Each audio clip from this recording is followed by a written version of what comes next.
The markets are seeing an upswing in reaction to the news of former President Trump's victory. The Dow jumped 1,400 points at closing today.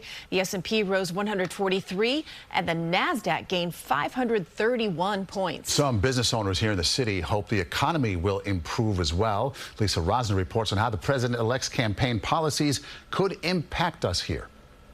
There could be more money in the pockets of servers and taxi drivers as President-elect Trump promised to end federal taxes on tips in his second term. Carnegie Diner bartender Sydney Jenkins says tips make up most of her salary, but she is cautiously optimistic. Now, I'm not sure if that will impact our wages as employers. You know, if they see it as, oh, you're making more on your tips, therefore we can decrease your hourly wage. Some economists say prices could increase on goods if Trump keeps his word on a potential tariff of either 10 or 20% on imports from all countries. He has said it would be upwards of 60% for items from China. Emmanuel Nigro has 3 restaurants in the West Village that source products from Italy.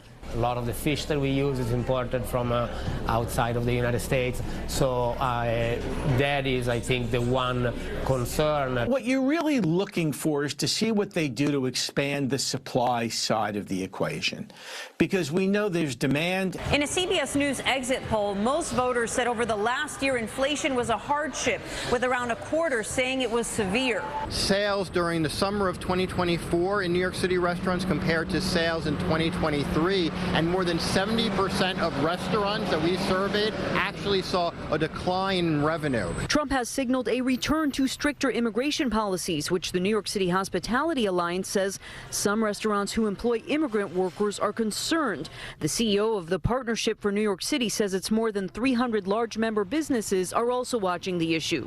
There are real questions about what new policies might be put in place that are very disruptive. The second large area is that the federal government is a major funder of our subways and transit system, and we've done very well with Senator Schumer as the majority leader of the Senate. With Schumer no longer the speaker, that future funding, she says, is unclear. In Times Square, Lisa Rozner, CBS News, New York. Connecticut officials are reacting to Trump's win. Governor Ned Lamont admitted it wasn't the outcome he wanted, but said it is time for the state and the country to move forward. I also have another role as governor, and that's to congratulate President Trump. As a governor, it's very important that I work with the White House.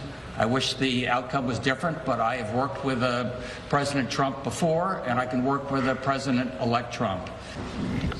Senator Blumenthal was also at the news conference with Lamont, and he said that he will work across the aisle whenever possible, but added that he will hold anyone accountable who abuses their power.